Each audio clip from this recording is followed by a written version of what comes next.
Good evening and welcome to IITW Radio. Tonight we have Hurricane Doreen bearing down on us.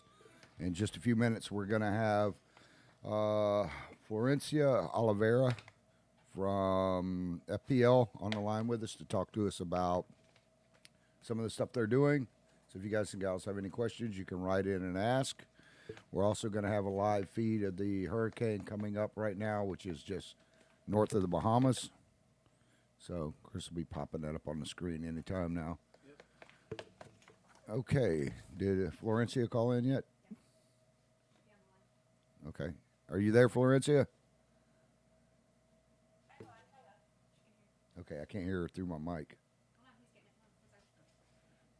Okay, give us just a second. Can you hear me now?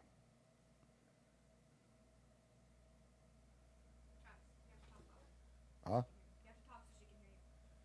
Can you hear me now, Florencia?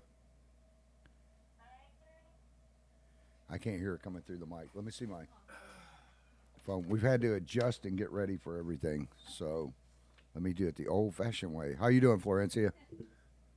I'm doing well. Pretty good. So you're with FPL? Yes. Yes. So what's up with this storm? Well, FPL is monitoring Hurricane Dorian very closely. It is a major hurricane, so we're taking it extremely seriously. We have nearly 16,000 workers and personnel that are already committed to the rescue so that we can spring into action as quickly as we can once it's safe to do so after the storm passes. Okay, so during the storm, the men and women out there at FPL will not be out working, correct? It's too dangerous for them. No, that's exactly right. So while the storm is going on and we see those heavy winds and rain, but just as soon as it's safe to do so, we're out there getting the lights back on. Right now, we're urging our customers to prepare and to finalize their plans. Okay. And one way they can do that is to make sure that they continue to receive updates from FPL. So we recommend that they download the FPL mobile app. Okay, and where did they go to find? Where did they go to find that? On Google? They can download it on the App Store or Google Play. Okay.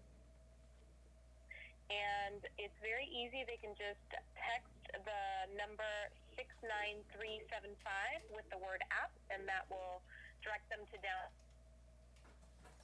Okay. From our mobile app, which will be really important, particularly, to know what the latest status is. Okay. Now, can they also get for their neighborhoods on that app as well? If you live in a certain area, when the power outages are out and when they're going to come back on? So through our mobile app and certainly through our website, fpl.com. FPL.com. As soon as they're available. fpl.com/storm. So that's where you can track the restoration updates. First available is county level information, and then as assessments are done and as we get further in the restoration process, customers will be able to information about smaller pocket areas like their own. This is a really strong storm, so we are expecting that there could be extended power outages, and we're recommend and make sure that they're prepared should they be without power.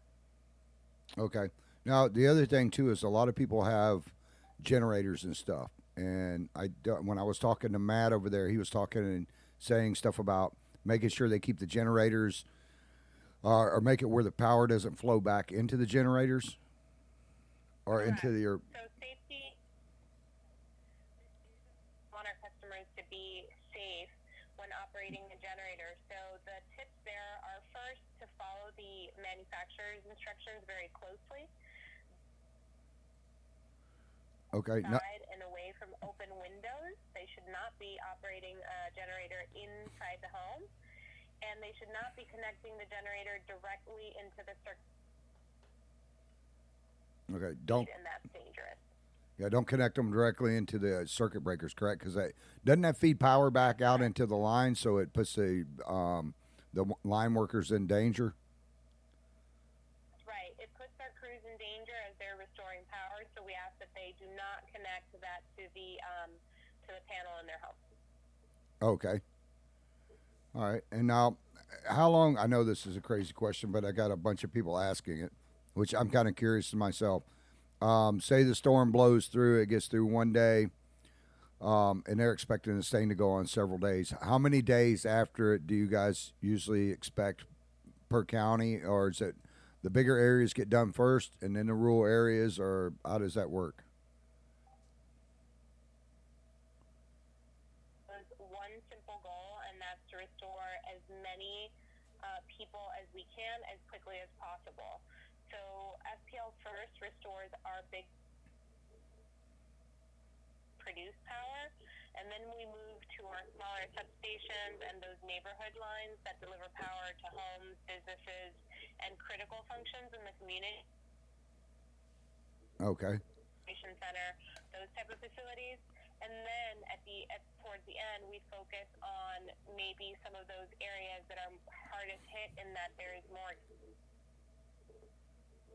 impeding that we can get in there. So that's the restoration process we follow, but it really calls for restoring as many customers as we can as quickly as possible. Okay. Now, what are some tips as far as how long they should stay in their houses? Because I know there's going to be some power lines down. So, do you guys put an update on your site per area when it's safe to go out, or is it just general stay home? So they should definitely stay home. There are dangers out there after a storm. Even know about if power lines are down and they're concealed by vegetation or water, and we don't see them. They could be energized, and you should always consider.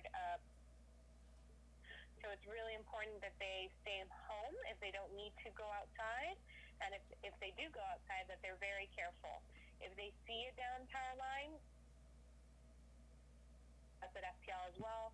But always remember to treat any line you see as potentially energized and therefore dangerous. So don't touch it. Don't come in contact with it. Now, if they see a down power line, is this something that they need to call in on, or is this something you guys are gonna pretty much already know about, and you're gonna get there when you can get there, or do they need to call you so it can be an emergency thing and getting it out, or? Some power lines are something that we want to know about, so I think now we're able also, folks, customers are able to report that through our app or our web. And certainly they can report it by calling 1-800-4-OUTAGE. What's most important is for them just not to touch or come in contact with the line. Okay, is that the number 4 or is that FOR for the outage? It's the number 4. Okay. The number 4. So 1-800-4-OUTAGE is the number for FPL.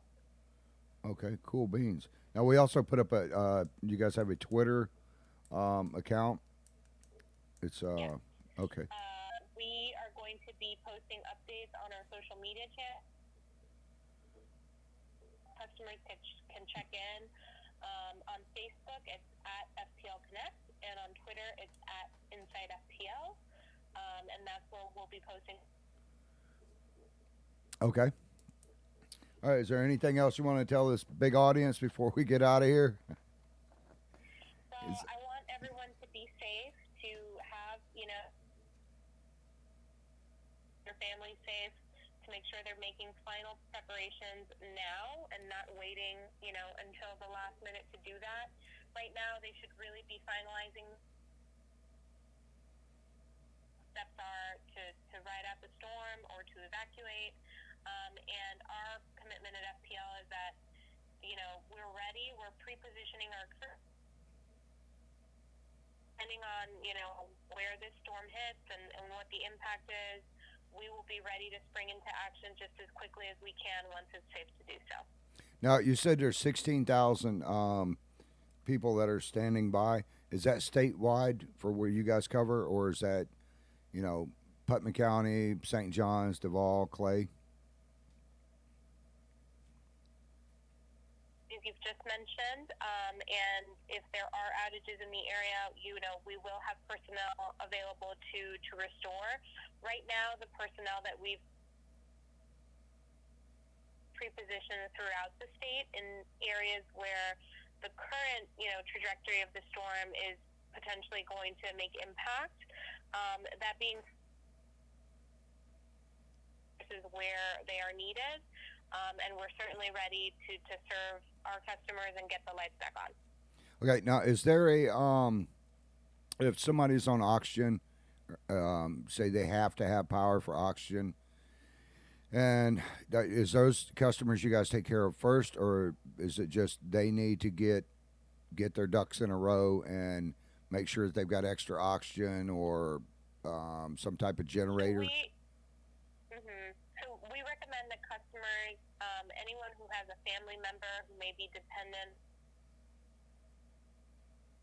electrically powered, to make those backup plans now, whether that's having a backup generation source to power that equipment or relocation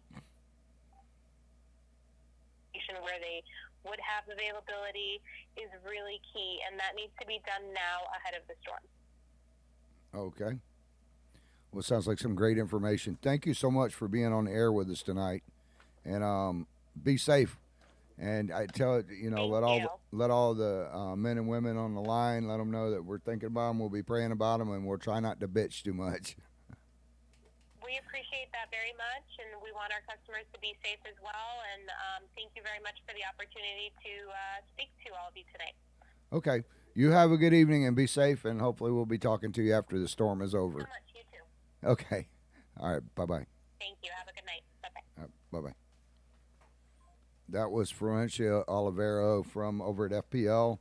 And on the page, you'll see a bunch of different links and some stuff that we're putting up as we're interviewing these people. I've got Clay Electric coming on here in just a short. But you want to make sure that you stay connected. We're going to be covering the storm, as long as we can during the thing. I'm staying back this time. If you can get out, go someplace, especially if you've got relatives up in the Panhandle, or get as far away from it as you can. Or main thing is make sure that you're secure as possible. Tomorrow morning I have a live feed going out with Paul over at the Emergency Operations Center in Putnam County and Palaca there. So you guys are going to want to listen to that in the morning. That will be broadcast at 10 a.m. Is that right? Yeah, you're going to be there, right, Chris? Because I need somebody to run the cameras. I don't do selfies or duck lips. But you need to make sure that you listen tomorrow morning. He's going to tell us what you need to do to be prepared. And there's a lot of things that you should already know, especially if you lived in Florida anytime at all. If you're new to the area, new to the state of Florida, because we have 17 million people living here now, which has gone from, I believe in 2015, it was 12 point something. Now the thing is doubling. So if you're not aware, there are plenty of places that have water right now. I was just over at Walmart. They are limiting you to 2 cases, and to the lady over there that was going to whip my ass, I honestly only got 2 cases. I was helping another lady in a wheelchair carry one of her cases. But, the main thing is be nice to people when you're out there. It doesn't do you any good to get pissed off. I got cussed out at a gas pump yesterday. Until the people get up to the gas pump, and then they're super nice. They think they're going to take all their fuel. I had 3 5-gallon cans that I filled up, and I have a diesel. So that was for my kids and stuff. If you have elderly people that you know of, make sure you check in on them, because they are terrified during these storms. We've got a lady that lives right across the street from me. She's 90 years old. I think how old is she? 80 or 90, something like that. Huh? Oh, she's in her 80s. Anyway, sweetheart of a lady. Her husband just passed away a few weeks ago. And so I'm going to be keeping an eye on her. But it does not hurt you to check on your neighbors. And the other thing is, stay off the streets. Now, they're going to have the bridges shut down. We'll find out about that tomorrow with the EOC.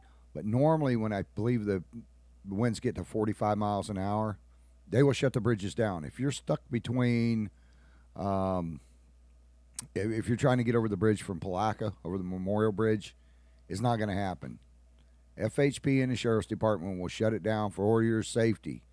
So if you have kids and you're in South Putnam County and you're trying to get to Walmart, don't risk it. If the winds are going, and the one good thing right now is we have kind of a blessing in disguise. This thing has slowed down, which is allowing it to strengthen up a little bit, but it's allowing more people to get the supplies that they need and have these different vendors and different stores get the supplies in that they need for us. I mean, like water was completely out yesterday and fuel was completely out over the last 2 days. Now these trucks are starting to move back in. Tammy, send me the, or do you know what it is, Marie, the name of that gas station over there, self-service or full service? What is it? Fuel Mart? Okay. Fuel Mart, right across the street from, it's on Krill's, right across the street from the Waffle House. And the guy has the only full-service gas station in Putnam County. And I want to go out and interview this guy. I've had several people call in about this man. I don't know him. He doesn't advertise with us. But the man has a full service out there. I saw him out there when we were driving by today. He's out there busting his hump, pumping gas for people and making sure they've got it. Now, he has said that he will have fuel coming in every day. So if you can't find fuel, that's one of the few places that you can. I know the Kangaroos, except for the one in Willaca and Georgetown, I'm not sure if they're still out or not, but the one in San Mateo, if you go on the Putman Way, Tammy has a list of the different places that have fuel, that have gas cans, that have generators. I talked to Lowe's today over there, to David. It doesn't have any fuel cans. It's Highway Mart, Hi-Way Mart is the name of the self-service fuel station. I'm sorry? Oh, okay. She texted you the link. Where was I at? Oh, the fuel cans. Fuel cans are running short right now. As far as gas cans, there's still a few of them floating around. I know that Harbor Freight is out of generators. Lowe's has, I believe, 60, and Home Depot has around 60. So you can go in there and ask for Bob the Builder or Bob the Assistant Manager. I always call him Bob the Builder. That's an easy way of remembering his name. The link for Highway Mart, Palaca, is 3810 Krill Avenue, Palaca, Florida. That's just, if you're headed to Walmart on Krill, go past the Taco Bell, and they're up on the right-hand side. If you're headed to Taco Bell, they're on the left-hand side. But they're right across from, is that Waffle House or Huddle House? Huddle House. Huddle House. Right next to Walgreens. Isn't it Walgreens? Yeah, it's right behind Walgreens. So you can't miss it. But this is a cool place to go. And his fuel prices are the same. But the bigger conglomerates have moved in around the man, and now he's taking things back the way things should be, where you have full-service gas station. Let's see, Martha Smith. Man, is the Putnam County EOC going to announce any mandatory evacuations? We're on the river in Boswick. Yes, they are, and I will ask that question tomorrow at 10, Martha. If you'll write in, I'll make sure. Can you write that down for me? What Martha just wrote in, so I can make sure that I ask them that tomorrow. There is going to be mandatory evacuations. If you're on the river, I was over today in Palaca, and the water is all the way up to the bottom of the docks. It's probably that way where you're at too, Martha. It's the generators are ranging anywhere from $700 to $799. Now, Harbor Freight is completely out of generators right now, so you're not going to have any there. But Home Depot and Lowe's will be getting more gas cans in and more water or fuel cans. But check your batteries too. Make sure your batteries are charged up. The one thing you don't want to do is be without a cell phone, because if you have to call 911, oh, you're welcome, Miss Martha. Make sure that your cell phones. Now, also another thing too. Last time I lost a few $100s in meat in my deep freezer. Make sure you get out, and the places are stocking up already on fuel or on ice. But the ice is not going to last long, especially if we lose power. You want to have ice in your freezers to keep the meat cooler. And what you could do is get some 1-gallon jugs and freeze them. Or the 20-ounce bottles of water that you're drinking, fill those up with the nasty well water that we have in Putnam County. Fill those jugs, fill those bottles up, stick them in the freezer. That way, when the power goes out, because we are going to lose power. At some point, we will lose power. So make sure that you get those bottles, take them and put them in your freezer. Only a few at a time. It will keep it down to around 45 degrees to 42 degrees, which is where you should be. We got Matt on the phone.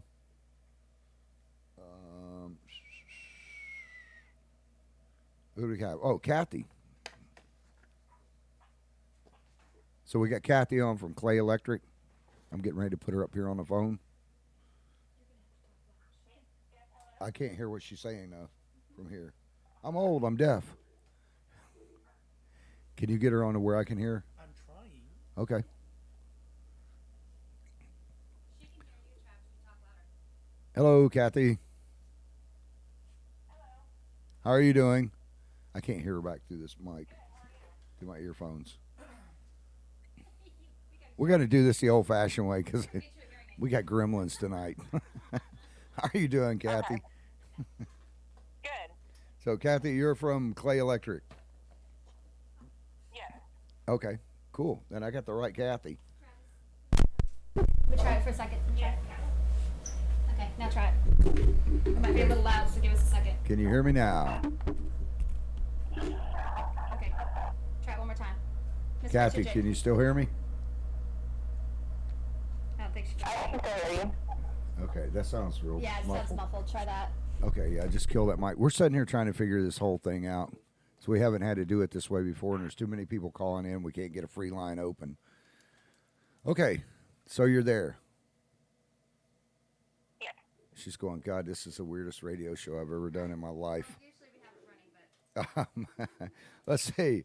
Well, we have a lady wrote in and said, will Clay Electric do any, what is that? preemptive. Oh, preemptive outage leading up to the storm.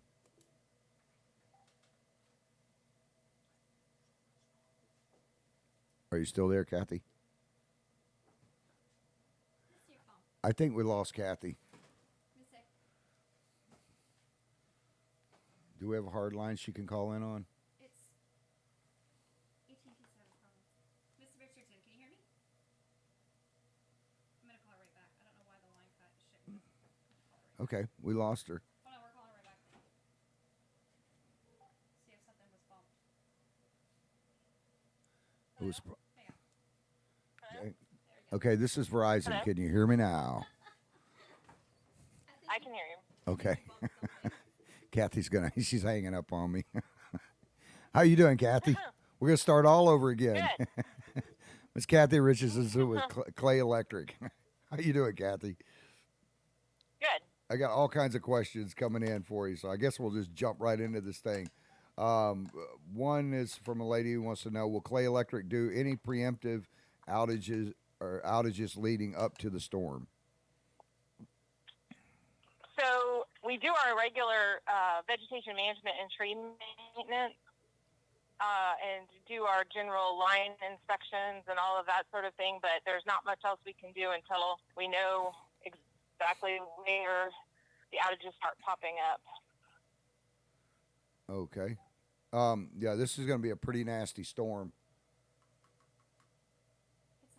So what are you guys doing? What do people need to do as far as to help Clay Electric out? Okay. So there are several things that we would recommend. One is if you or a family member depend on power for medical reasons, have somewhere to go that is out of harm's way, or have a generator handy. Because we cannot guarantee that we can maintain power, and we can't guarantee when we'll be able to get it back on. The next thing is if you use a generator, know how to operate it safely, and do not hook it up to your home's wiring system. It could backfeed into our distribution system and kill or injure personnel that are making repairs. Another item to keep in mind is when you're venturing outdoors after the storm, be very aware of your surroundings and careful of low-hanging or down power lines, which may still be energized. The other tip that I have is have your account number handy. That would be something to get now so that you're not searching for it. because it makes things a lot easier when you go to report your outages. You can also update your phone number with us ahead of time on our website. You log into your account and follow the prompts in there to update your account number. I mean, not your account number, sorry, your phone number. That is also a good idea because our system can tell what number you're calling from, so it's helpful if you have that. We do still encourage you to report outages. Don't assume we know. The best way to do that is outagereport.clayelectric.com. But you can also report them by phone by calling 888-434-9844. But if there are a lot of outages, the phone lines will quickly become overwhelmed, and you may encounter a busy signal. Okay, say the number a little bit slower because I got some elderly people like myself. Sure. The phone number is 888-434-9844. Okay, and the to report the outages online.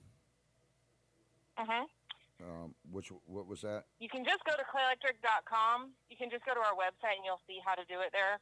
But if you want to go straight to the web outage reporting form, it is outage report, that's all one word, .clayelectric.com.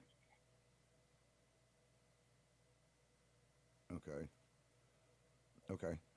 You talk faster than I can write.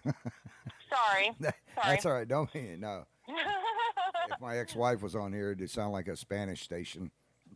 Okay, the power lines and stuff when they're down. I know they're deadly. How long should people wait before they go venturing outside after the storm has passed?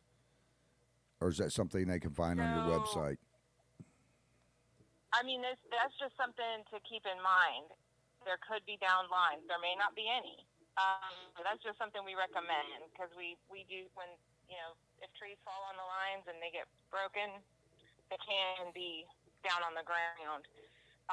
You should always assume they're energized. I don't have a specific time. I mean, for people, it just depends on where you're located. Okay. Now, I know the rural areas will be the last ones to get electric on it, but how long do you guys, is there a time frame that you anticipate that the power will be off? I know statewide, you guys have a lot of people coming in to help out as well, too, correct, from other states? Or is that so we have put outside crews on notice that we may need their assistance. So we put those steps in motion, but I don't have the numbers of how many. But okay. I know that we do have them ready to come when we need them. But again, you can't start restoring power until after the storm has passed. Any suggestions to people that are on medical devices, such as oxygen, the plug-in oxygen things and stuff? Is there? But what would be their best? Your battery backup. You would need to have a generator or have a battery backup system, or evacuate to needs shelter. Okay. You would suggest them just basically heading for a shelter then, because you're probably going to get the shelters back up before you are the residential houses, correct? Yes, but the shelters also, they usually have things in place for people that have medical needs. So, and they have a priority in terms of restoration as well. But we may not serve every shelter. There's other electric utilities that may serve those shelters. So they may not have lost power. Yeah, well, I'm glad I have power with Clay Electric because you guys have always, during Irma, I think my power was off for 6 or 7 hours, and that was it. And it was a mess How long where I did was you at. say? I said, I know you guys are pretty quick because during Irma, I've had Clay Electric for 19 years, I guess. And you guys have always been quick. During Irma, my power was only out for, 4 to 6 hours. Okay. So you guys did a kick-butt job. And I know a lot of your linemen and line women, I don't know if that's the correct way to say it or not, your line people, like Big John, that's been there forever. He's getting ready to retire if he hasn't already retired. But Explain to them a little bit about what it is exactly that these line people do when they're out there. So I want people, because people are quick to bitch and complain, but then they don't see the people hanging on the lines. They don't see them like I do when I'm out reporting in the field where there's bolts of lightning hitting around these guys and gals. And I can tell you what, they're kind of crazy because I would no way in Kane I would be up there doing what they do. Well, we do encourage them to work safely, and they are out working when the winds are really the potential for strong sustained gusts of wind are high. So the first depends on the storm. As an example, is Irma. The first thing we do is do a system-wide assessment of where the damage is. And that can consist of many different employees that go out and ride the system, ride the lines, and see where the damage is, what's going on with it, make notes, and then we're able to send out the crews. But you're right, everything takes time. It can take 2 to 6 hours just to set a pole if they have to completely set a new pole and rebuild the cross arm and all of those components to it. And then, of course, like you say, they're battling all the conditions that are out there, too. And if you look at our Facebook page, you'll see the photos in storms past of them in waist and chest-deep water and all of those things. They don't let anything stand in their way as they're trying to get power stored as quickly as they can, as safely as they can. And they have long days in the heat. They don't take very many long breaks.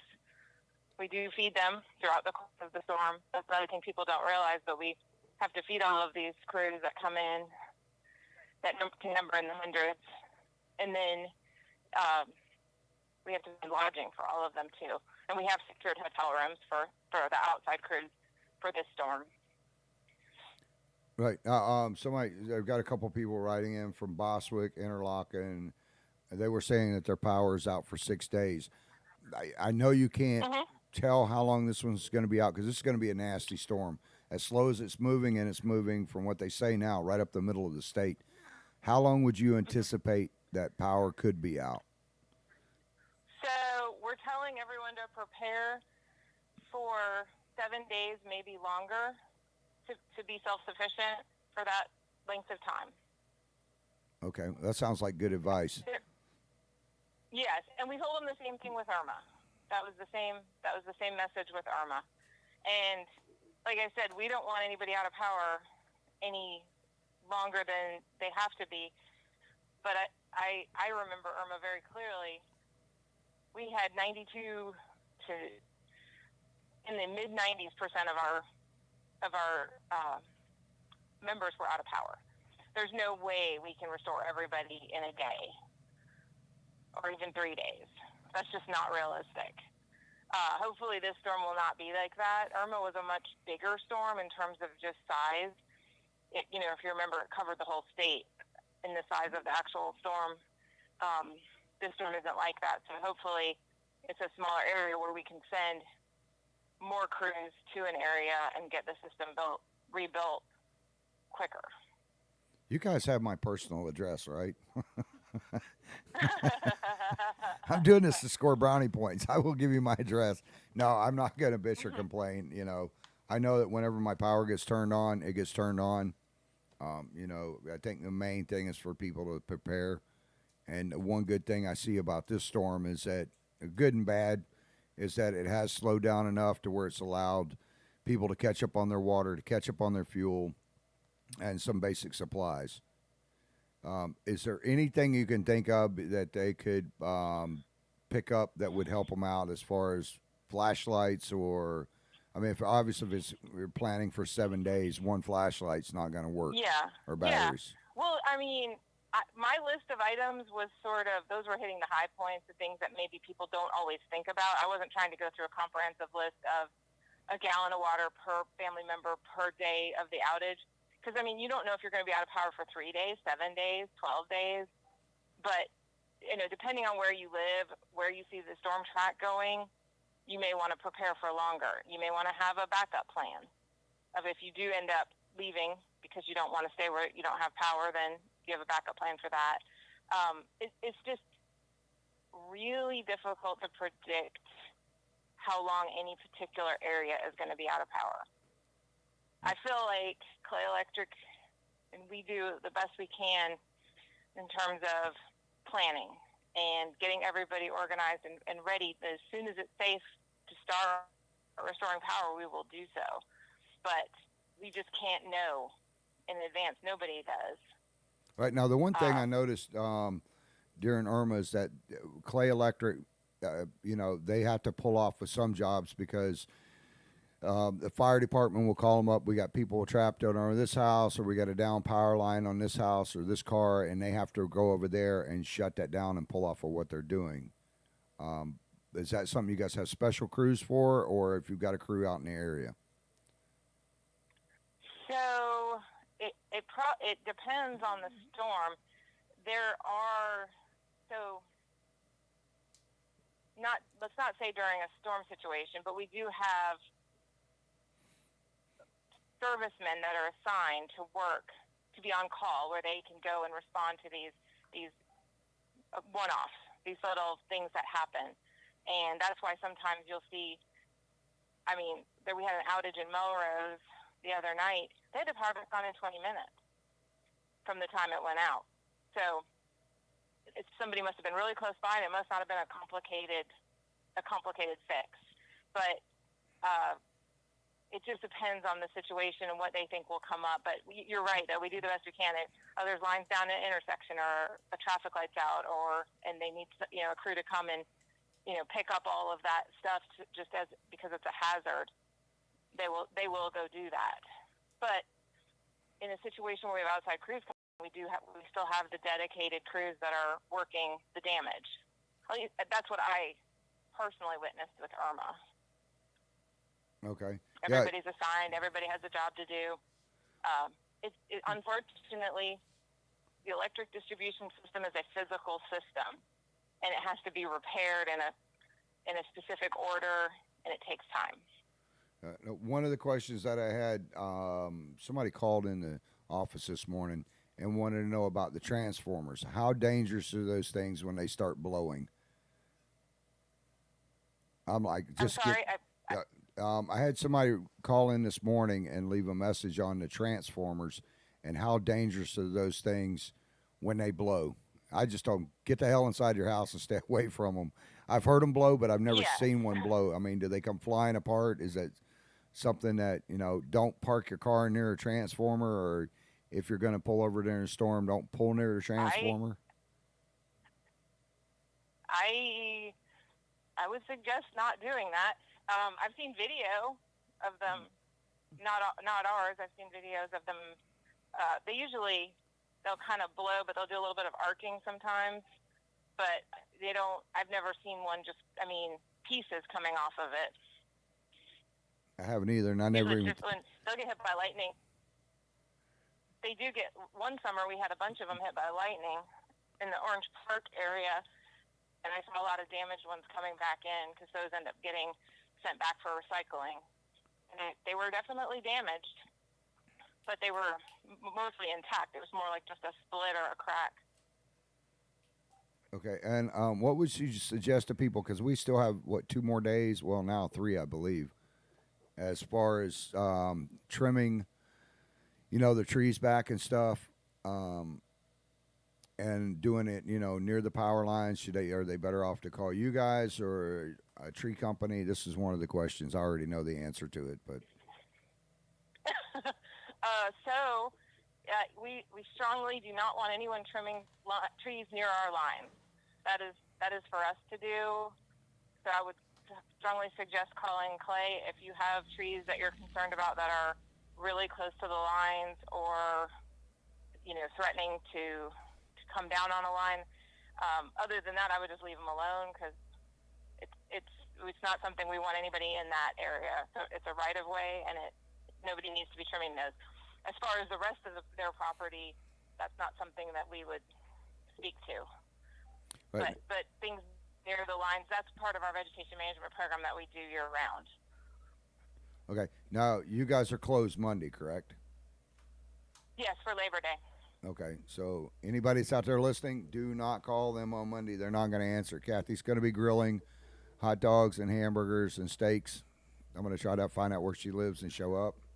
Um, but don't call them on Monday. It's not going to do you any good. So wait till Tuesday if you call in, if you got trees that need to be trimmed, or if you have questions. Now we have the websites that are listed on the Putman Way on Facebook. If you guys and gals want to go on there and look at them, you want to give the Yes, and Facebook. We'll be updating Facebook throughout the weekend and throughout next week, as we always do, but with very specific storm information, storm tips. Some of what I covered is on Facebook already, so strongly suggest that you not only like the page but follow it. See our posts first because it's the best source of information. Don't look at what other people are saying. Best to just get it straight from us. now. How long apart are you guys doing the updates on Facebook? And is that the best one to go to? Is it better to go to Facebook or to your actual website? Yes, I would say Facebook because it's a little more fluid continuously. So this weekend, the plan right now is 2 updates per day, unless something changes or we have something extra to talk about. And those are just more preparation tips, some different things to keep in mind. But as things evolve, we'll update it more frequently, just like we did with Irma. Okay. Somebody just wrote in and asked, is it safe to wash dishes or laundry or take a shower during lightning storms? So I've never heard that you shouldn't. Okay. So I don't know the answer to that offhand.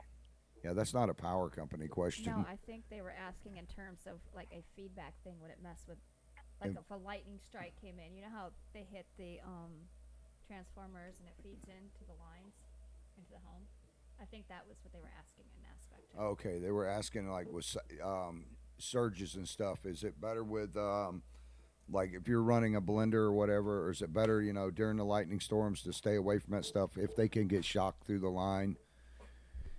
And how bad are the power surges? Usually, is that something they have to worry about? So that's sort of 2 different questions. I feel like we have no control over lightning, and I can't tell you how strong it will be, because it does. Lightning travels through the wires, and I've experienced at my house. I lost a coffee maker once because lightning strike hit and it came in and it was like a boom, tripped the breaker, but also my coffee maker was killed. So if you don't want your appliances in danger, I'd suggest unplugging them. But I've never heard of it hitting someone that way. Maybe through a fence or something it could happen, because if you're touching metal and it gets a direct hit. I'm not an expert, but that seems like a bad idea. The surges, which can happen, and it's less of a surge, and when your power blinks, it'll dim, go off, maybe come back on. That's a recloser operating on the electrical system, where it senses something is amiss in the line, and it operates. It closes, and then opens, closes, and then it clears itself. It clears the error, and your power comes back on. Okay. But that's not a surge. Rebecca just wrote in and wanted to know who to call if the lines have branches on them before and after the cleanup. So I know you would just mention that. I'm sorry. You mean, are we talking trees that need to be trimmed, or are we talking debris on the ground? Both. It says So who to call if the lines have branches on them before the storm and after the storm comes through. It's better. I mean, if you see that you think it's something that it needs, fairly immediate attention, I would suggest calling and reporting that. I believe that you can report that on our website as well through there's like a contact us button, and you would have to fill out a thing. I know there's a way you can report like a light being out, but that might be one way to also report that. or just call and we will put it into the system. I'm not saying someone's going to come right out, especially not this week. It's going to kind of depend on the severity of the problem and how quickly they might be able to drive by and look at it. Okay. So, best thing I can say is just let us know. You can also, for right now, you could take a picture of it, send it to us through Facebook on Messenger, and we can take a look at it and we can directly send it to the veg management guys, and they can make kind of an assessment or say if somebody needs to go out and look at that or not. The ones on the ground, I can tell you right now, nobody's going to come out and address that right now. And if it's out of our right of way, we're definitely not. It's not our responsibility. All right. Somebody else wrote in and said there's a lot of power poles that are being switched over from Clay Electric right now. Are the poles that are standing there that haven't been taken out yet, are those any threat to people? No. Okay. But they're still, and even if they were on the ground, they're too big to really move. Yeah, they're talking about the ones that are next to the new ones they just put in that haven't been cut down yet. But those things are what? Yeah. Those things are way down in the ground. Yes. Many, many feet. So, okay. Well, is there anything you want to tell the audience before we get out of here? All right, let you go. I think I covered it earlier. Know your account number is helpful. We're putting it on the website easier than calling if the phone lines get busy. Okay. All right. Well, thank you so much, for you guys' service to the community. I know people bitch and complain. I've actually been out and seen these men and women working on these power lines, and they're crazy. I wouldn't do it, but, we love them, and, tell them we'll be praying for them and, to be safe. So, but thank you so much for coming on, Miss Kathy. Oh, yes. Thank you. Maybe we can get an update from you after the storm goes through. Okay. I'll give you a call at your office. I have your number. So Okay. I think you're the only nice woman to actually have their number too. So, okay, but thank you so much for calling in and sharing this information with our audience, and let them know that we're going to try to keep the bitching down this time. Okay. Okay. Well, thank you so much, and thank you guys you. Have a be good safe. Night. Okay. Good night. All right. Bye. All right. Bye-bye. That was Miss Kathy Richardson from over at Clay Electric. I got to get my headphone back on. We've had to do this thing kind of, ass backwards tonight. We're using cell phones because we've got so much stuff. We're trying to get stuff straightened up for the storm. And the main thing is to you guys and gals, be prepared. That's the only thing I can tell you. She said it could be 7 days. That's what they're looking at right now. And that's what FPL and Clay Electric and all the electric companies are saying, 7 days or longer. So with a gallon of water, and it's going to prepare for at least 7 days, because you do not want to run out of water, period. Whether you're on city water or well water. Right now, we have enough vendors out there. You need 1 gallon a day per person. And fill up your bathtubs. Go up to, what's the name of that place that they have those containers at? Dollar Tree. Even if you got to fill up Tupperware containers or mayonnaise jars or whatever, keep some water. Keep plenty of it. You're going to need it to cook with. Toilet paper. Make sure you have toilet paper. Nobody wants to smell nobody's nasty booty. Ain't wiped it for 2 weeks. And if you're not able to take a shower, somebody's going to be stinking. Get plenty of deodorant too. All joking aside, you do need water. You do need enough food. The Weather Channel and EOC recommends that minimum of 3 day supply. Myself, I would say, and I've been in Florida since the 60s and through every hurricane that's hit Florida pretty much, make sure you have a 7 day supply. First aid kits. If you can, get your windows and stuff boarded up. If you can't, stay away from them. This thing is not joking around. I mean, you can look on the screen now and see it. If you look at the satellite view, it's really impressive. When it comes up the center of the state of Florida, which is projected to do, it's going to raise hell. We're supposed to get, 21 to 31 inches of water. That is a lot of water. Stay in your house. There's nothing you're going to be able to see that's really going to impress you. Maybe depress you, but not impress you. I mean, it's going to be the same thing. Down trees, down power lines, and it's not safe to walk around. I know a young man up in North Carolina who had his leg completely fried off because he stepped on a power line that was down. The part that's left on his leg, the change that was in his pocket, he has branded on his leg a picture of George Washington from a quarter that was in his pocket. But it completely fried his leg off. You don't want to be like David. As far as we know, I talked to Mr. Rick Surrency over at the school board today. Tomorrow afternoon, he's going to give us a press release on if the schools will be closed Tuesday or not. Now, St. John's College is closed on Tuesday, aren't they? They are closed Tuesday. Yeah, they are. Now, all students need to check their emails, their school emails, and see what the status of the college is. If they're not sure, they can call the college and find out. It should leave them. Okay. Okay. Due to the hurricane let's see, the hurricane's impending arrival, the Florida Department of Children and Families has been approved by the United States Department of Agriculture to release September's food assistance benefits to all 67 Florida counties. SNAP customers who see more.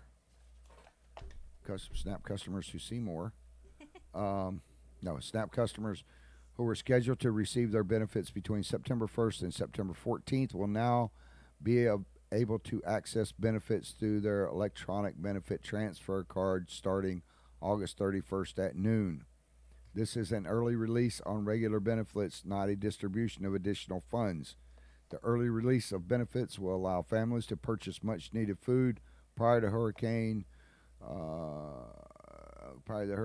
landfall. DCF Secretary Chad, was that Propel, said.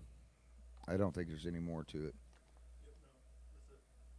Nope. Chris Rodriguez is after that. Hello, Chris. And Christine, Darian, Judd, and Travis, I just got a text message in that tomorrow instead speak in the side of the mic. I can't hear you on the top. Can you hear me? No, not through the top. Side? Oh. Can There you hear you me now? Okay. You just got a text message in that instead of a 10 o'clock briefing in the morning, we're going to be getting a 12:30 briefing at the Emergency Operations Center in Palaca. Okay, that was And from I Paul. know they have a 1:20 briefing, so that Rick Surrency will be giving. So I'm sure we'll be, or I'm not sure about Rick Surrency's, excuse me, but I know he'll be there. Rick said he'll be there after. Yeah, so I'm sorry, but they're going to be giving some updates, and I'm sure we'll be there for the 1:20 and the 12:30. Hey, my brother's on online.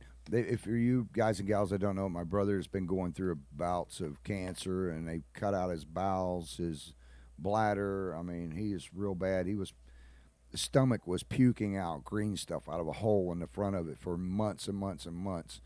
And they just finally are getting it under control, and his whole body went septic, and it was just a mess.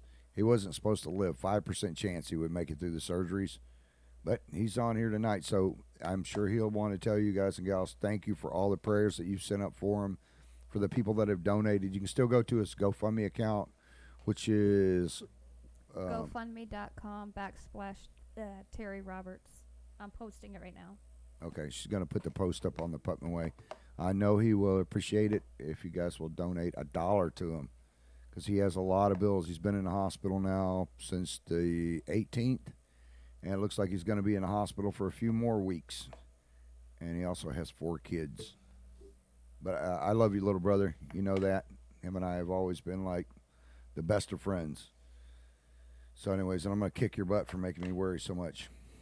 Okay, back onto the storm now. You can see on the bottom where it's at. We will be running live updates through the whole storm. Unless we get knocked out here, then Tammy will be running them out of Tampa. And she's over in Tampa. That's where she runs the Putman Way out of. She will be putting up, I believe, hourly updates and stuff whenever we get those in. And we deal with it. NASA, the Weather Channel, EOCs all over the state, the governor's office, all kinds of stuff that we deal with, fire departments. And as you guys and gals heard, FPL and Clay Electric. And we will keep you updated on all those. So all you have to do is click on the Putman Way. If you're listening on Radio Co. or IITW Radio or YouTube or Facebook, wherever it's at, I know we're on 9 different feeds, Twitter, wherever you're listening at on it, go over to the Putman Way on Facebook and Tammy does a great job on keeping all that stuff up and running. So you'll be able to check the latest updates, where the storm's at, how it's moving, what speed. We'll also have local stuff for Putnam County, St. John's. I believe we've got people in Clay Duval, Marion, Osceola that write in. And if you see some damage that's out there and you want to snap a picture and send it to us, feel free to do that. If you know of an area that's shut down or where power lines are down during the storm, or if you hear of a tornado, shoot that over to the Putnam Way. We'll give you credit for it, but the main thing is to keep people safe. If you know a tornado is coming down Main Street in Pomona Park, get on the horn and tell us so we can get everybody alerted to it. Some of our notifications, you can go to YouTube and click on the notifications button, and then there's a little bell there, Chris? On YouTube? Yeah. A little bell on YouTube. It'll bing. I guess, what does it do? Bing every time something goes on? Whenever you post a video or go live, it will give a notification to phones. Okay. It'll like on your phone, it'll go like, hey, this is happening. It'll ring your bell on your phone. So, anyways, make sure you go in there. On the supplies, again, make sure you have enough water and enough food and toilet paper. I stress toilet paper because I see the shelves are overstocked on that. And one of the biggest, what does that say? WHENT? Misspelled. Anyways, that's one thing that you're going to need. Go to Home Depot or Lowe's, because toilets are not going to flush if you're on septic or on wells, which a lot of people in Putnam County are. Toilets will not flush. Stop by there and get you a 5-gallon bucket, because that house is going to start stinking. Let's see. When you talk to Putnam EOC, please ask them to communicate with local media information. During Matthew and Irma, there was nothing. I just worked that out with Paul today and Miss Martha, and what we've done is we've come up with an affiliate thing to where he's going to, Paul over there, EOC, a hell of a nice guy. I've known him for a long time. He's doing the stuff now, and so they are going to give us direct feeds of what's going on, and they're going to be in touch with us the whole time, because we are one of the largest media sources in North and Central Florida. I think we had 14.9 million people on here last week between the radio show and the Putnam Way, which is incredible to me that many people would want to listen to us. But hey, I appreciate it. Let's see. Oh, you're welcome. Was that Margie? Yes. Miss Margie Nelson? Oh, you're welcome. We have no problem. I have nothing better to do. Actually, I do, but we do this so that we can keep you guys and gals informed. We're not making one thing off of this. The only reason we're doing it is because we love the community here. Tammy's not even in this community, and she loves it enough to do it all the way from across the state. And we have people in New Mexico that are tagged in with us. And then we have great staff here. Chris, stick your finger up. Chris is our IT guy. Hopefully he'll be riding it out with us. And then Marie is on the other line. Hi. Tammy, Cameron, Tammy's mom, which I'm trying to get on the air one night. It should be great. Do I? You can talk. I need to let everyone know that they can go to putnamalert.com. I've put the link in the news feed. On putnamalert.com, what you can do is it will ask for your name, your address, and your phone number. That phone number will keep you updated. They will constantly be calling your phone, setting updates for your phone. I had it during Hurricane Irma, and I've heard it during the other storms, and it is very, very informative. So if you want to post that link for putnamalert.com, and you will be able to go sign up for that. It'll come into your phone. Now, there was some stuff we were checking on today. Amazon Prime and Amazon. If you have Amazon Prime right now, do not expect deliveries during the next week. They're going to try to get them out, but they are not going to guarantee anything. So if you think you're going to order a generator today and have it tomorrow, it's probably not going to happen. Now, I did see some cool things over at, and I meant to purchase one today, over at, what the hell's the name of that place? Not Tractor Supply, the other one. Harbor Freight. Harbor Freight.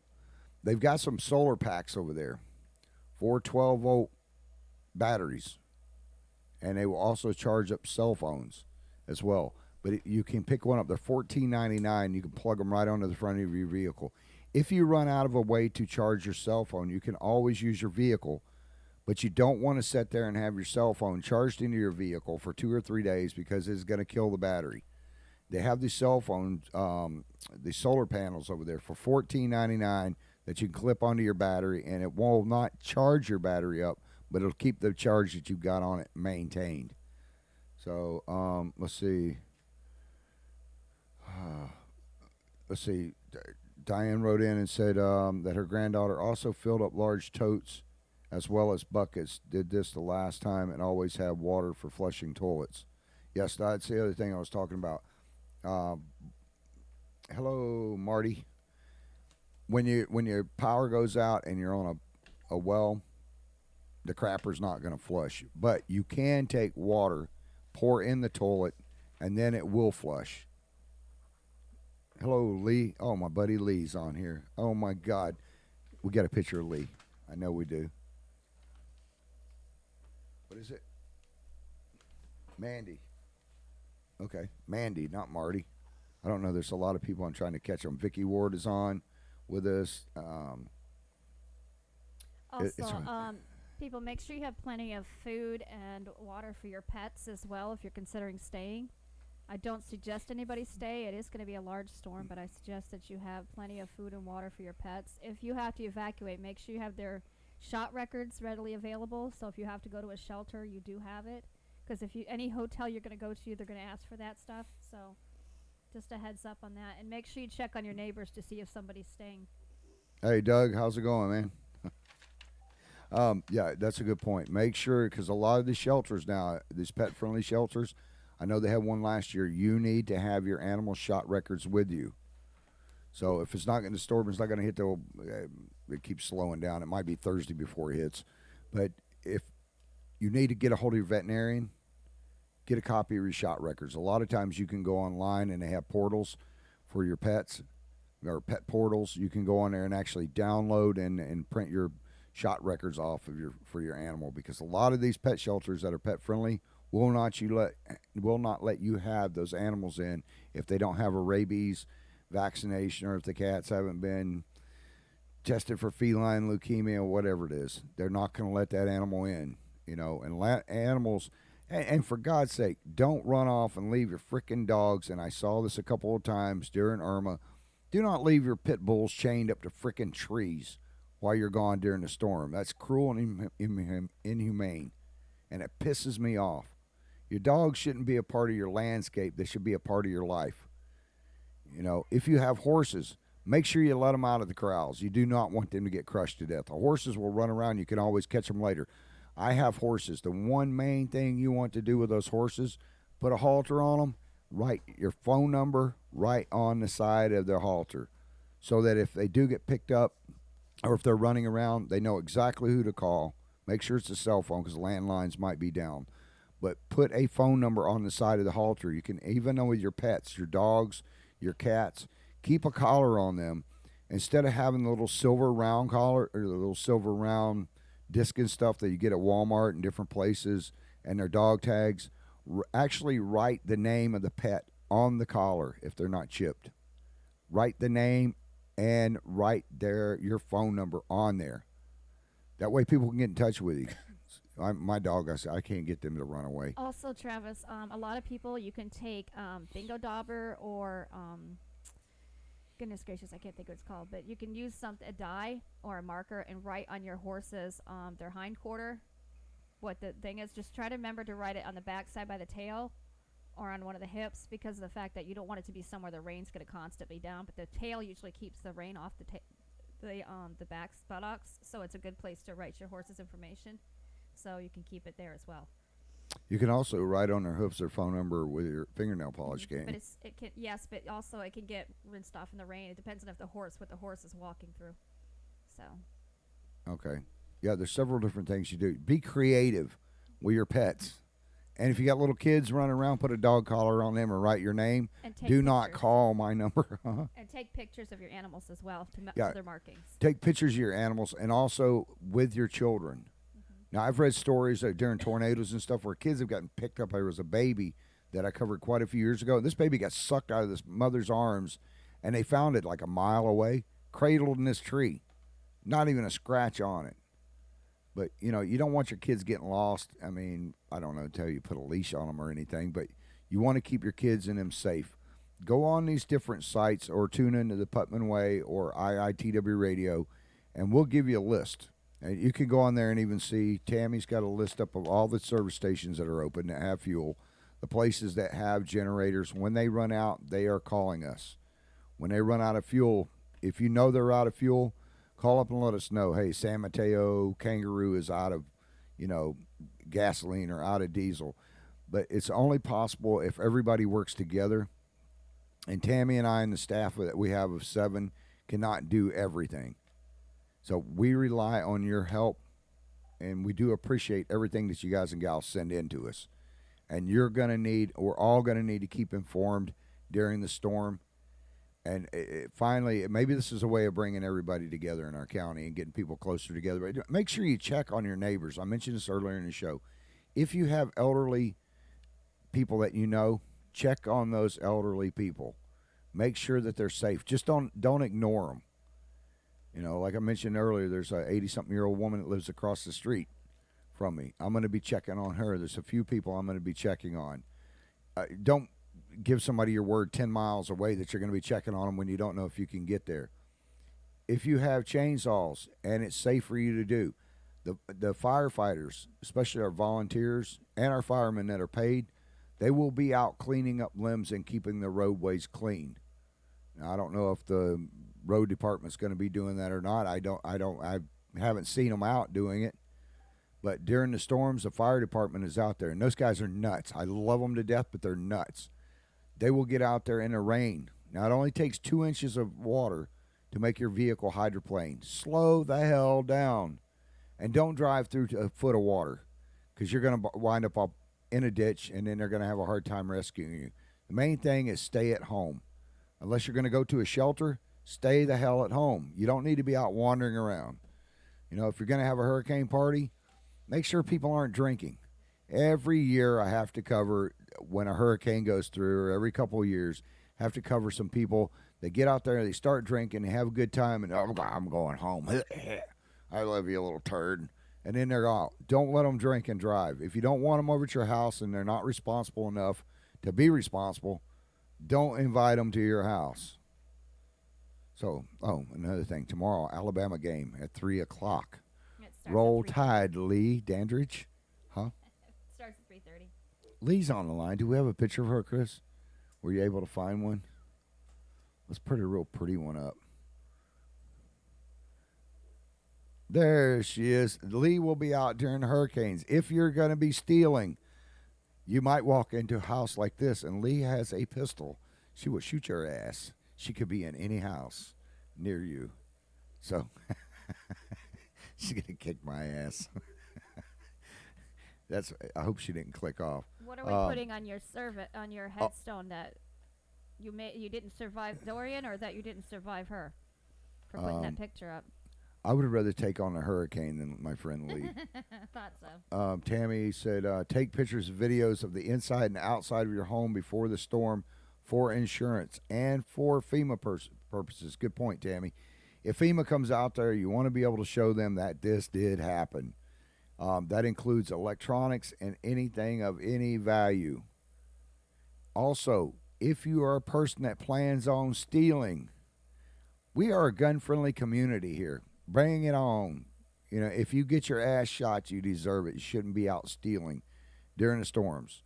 And I left a message. I was trying to get the sheriff's department on here tonight and trying to get them in for an interview, but I know they're busy and I didn't get my phone call returned. So hopefully those guys and gals are safe. But if there's going to be looters out, I'm sure that they are going to cart your ass off to jail. And I hope that they do, and I hope they lock you up. They should make a rule. Maybe they already have one. If you loot during hurricanes, you should get 15 to 20 to life for stealing during a hurricane, for taking advantage of people. I don't know if the law has changed or not, but I know before, and I believe it has, before our stupid government made up a law that when you leave your house during a hurricane, you cannot take your firearm with you. Dumbest damn law I've ever heard in my life. You should be able, when you need it most is when you should be able to take it with you. You don't know if some idiot's going to be trying to rob you or steal your gas or hurt your family, or where you might wind up. You might get pushed into a detour that breaks you down into the Bronx or into Crackville. You should be able to protect yourself during a storm. Some of the states will recognize you carrying a firearm across the state lines. I believe Alabama is ones that will for, what did Natalie write? Yesterday at 7:58. Okay, there was there's a Hispanic male on a blue pickup truck. I heard about this from several different people today. Possibly a Mazda with a topper that was parked at our gate, and when we returned home, we have our generator in the carport. He quickly turned and drove off in the direction of Hideaway. He was parked sideways looking into our property. Now, I heard about the same individual today, and from several different people wanting us to put it up. If you are over in the Hideaway area and you see this guy, call the cops on him. There's a lot of people that are scoping out properties right now because they know that people are leaving. If you have a generator, now during the storms, do not have your freaking generator in your house. Every year, people die from that. They get carbon monoxide poisoning. They crank the generator up in the house trying to keep it dry. Generators are not meant to get wet. When you put one outside, make sure that you have something high up above it so that's going to keep water out of the top of it. As generators are not meant to run outside in the rain.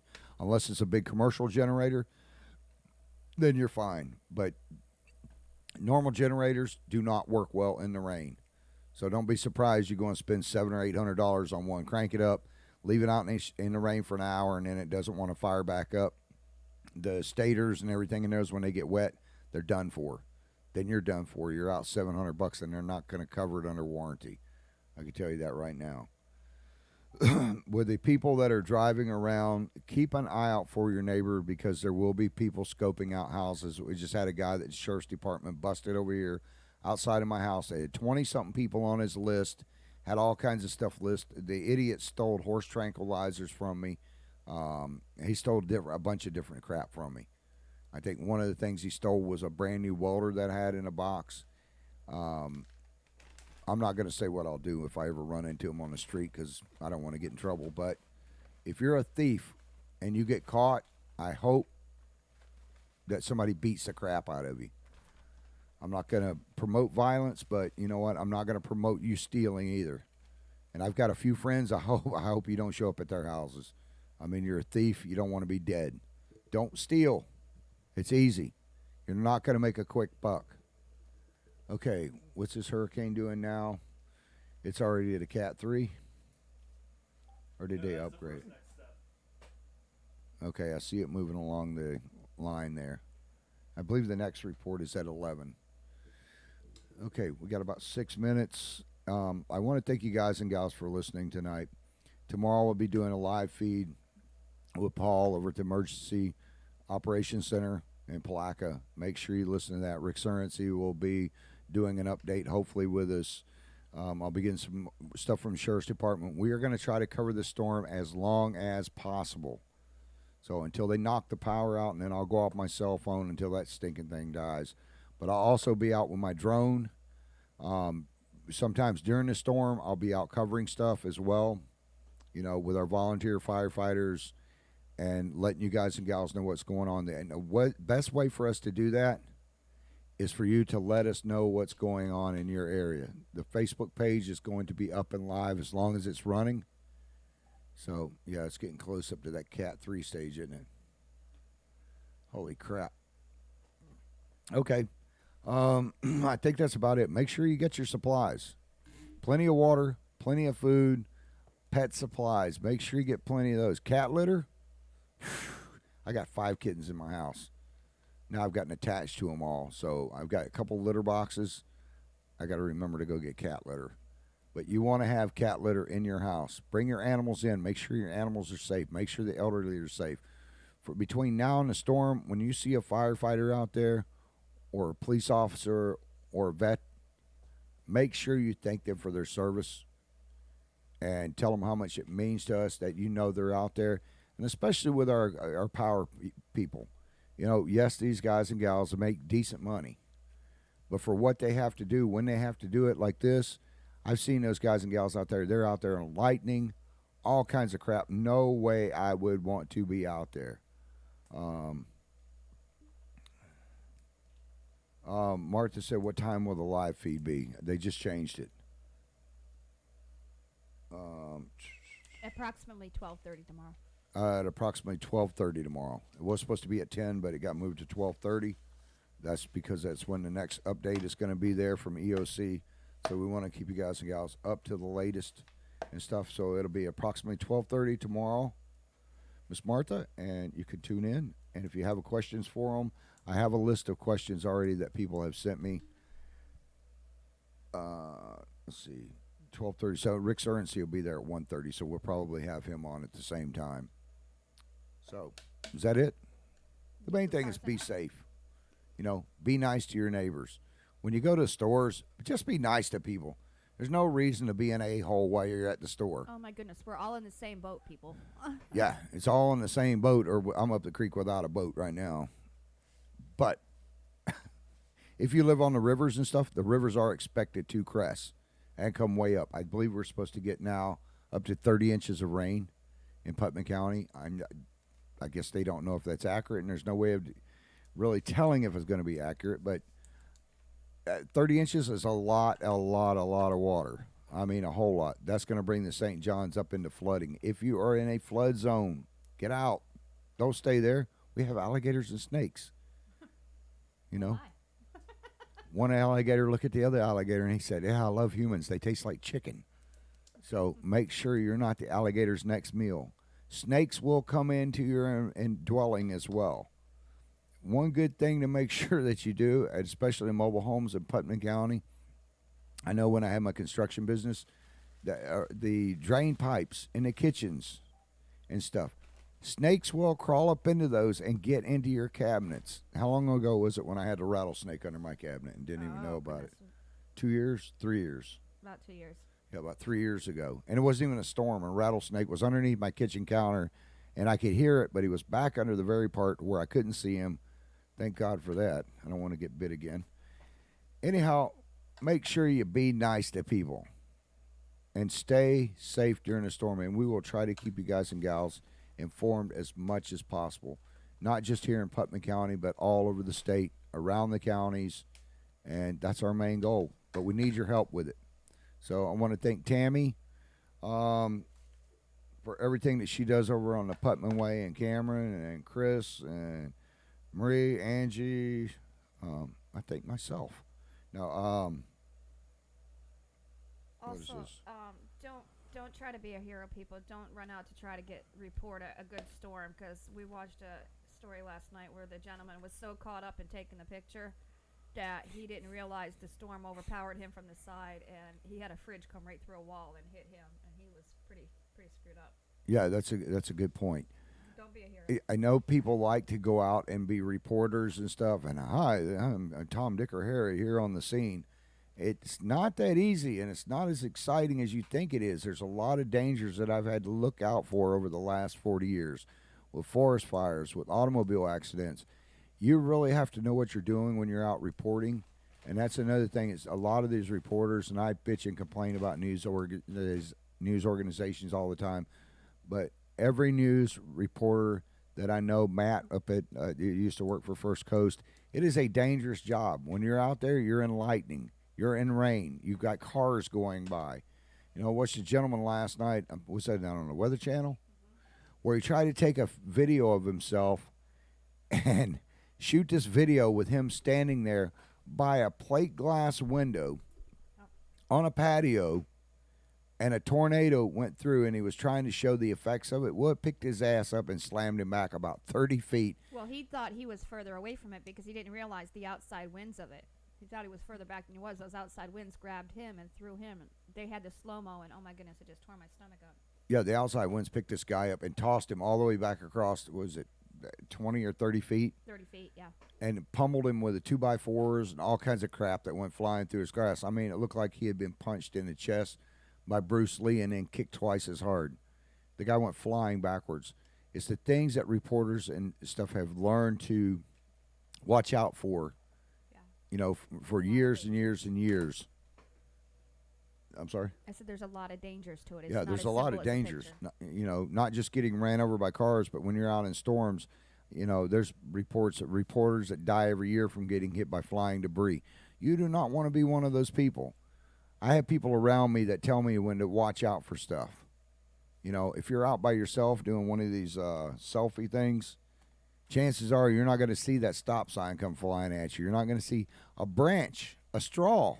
There's been straws. I remember when Camille went through when I was a kid.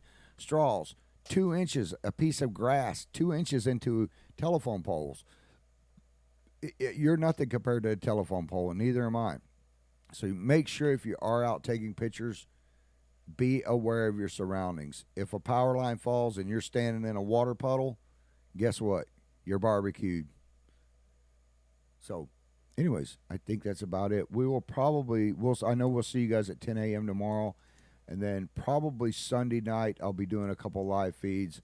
Monday, Tuesday, Wednesday, I'll be reporting. I'll be out in the field with the storm as it goes, and as it clears up, I will have my drones out flying so that I can give you guys a first-hand look and an aerial bird's eye view of exactly what's happening and where you can go and where you can't. I'll be in touch with the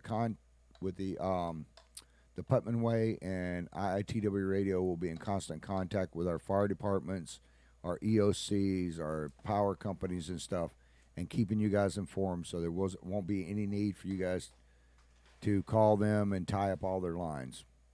All right, well, we love you, and we will see you back here. Oh, shout-outs. Hello. Shout-outs. Everybody that's on here tonight. Martha, what was the other one?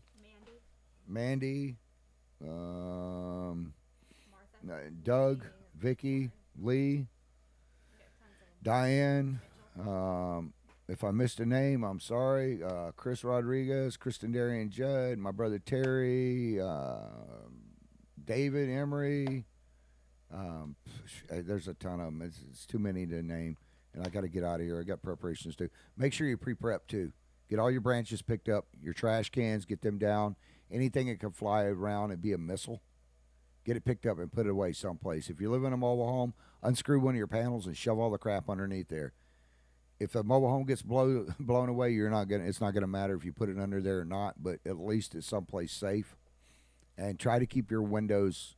Well, that'll be more questions we'll get in. Keep your windows closed during the storm because the wind coming inside will rip your roof completely off. And remember, everybody, you can replace property, but you can't replace lives. That's right. You can replace properties, but you can't replace your lives. So, although I know a few people I would like to get in one mobile home and then open all the windows. No, I'm not going to say that. That's mean. Plus, Lee's looking to kick my ass right now. All right. Well, I think that's about it. Tomorrow at 12:30 p.m., I will be at EOC with Paul and the people over at EOC. So we will see you then. Take care. Be safe. We love you. Good night. I'm out. And this is opening up tonight. We had ticket Stars in Toledo, Ticket to the Breakdown, and then this is Kurt Formeyer, Struggling with My Demons. What a great song. You guys will love this. Listen to it, and we will talk to you later. When bad intentions came to call, I firmly stood my ground. Till one day I said, screw it all, and I turned my life around. Yeah, I told my better angels they could go piss up a rope, not come back unless they brought a sack of killer dope. I'm smoking packs of cigarettes and drinking quarts of beer, snuggling with my demons, and I kinda like it here.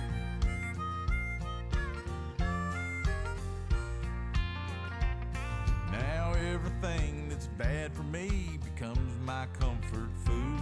And from time to time I take a pill to elevate my mood. I'm coveting my neighbor's ass and things that I can't have. I bathe myself in misery like it's medicated salve. Since I told my better angels they could go piss up a road, not come back unless they brought a sack of killer dope. I'm smoking packs of cigarettes and drinking quarts of beer, snuggling with my demons, and I kinda like it here.